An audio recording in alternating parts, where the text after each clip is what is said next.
So hello বন্ধুরা, তো এখানে আমি যে ড্রয়িংটা করছি সেটা ইয়োর লাই ইন এপ্রিল, এই একটি অ্যানিমে, যেটা কিনা খুবই সুন্দর, আপনারা দেখতে পারেন।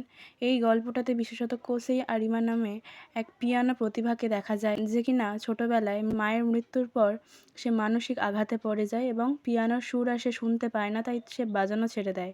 কিন্তু পরবর্তীকালে তার জীবনে আসে কাওরি মিয়াজনো নামে এক প্রাণবন্ত ভায়োলিনিস্ট মেয়ে।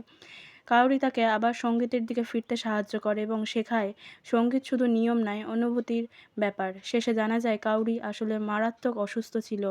সে জানতো তার সময় কম, তাই সে কোশেকে তার লক্ষ্যে পৌঁছানোর অনুপ্রেরণা জোগালো। ইয়োর লাই ইন এপ্রিল আমাদের শেখায় যে কিছু মানুষ অল্প সময়ের জন্য আসে, কিন্তু তাদের ভালোবাসা ও প্রেরণা আমাদের জীবনকে চিরদিনের মতো বদলে দেয়। ব্যথার মাঝেও সঙ্গীত আর ভালোবাসা মানুষকে আবার বাঁচাতে শেখায়।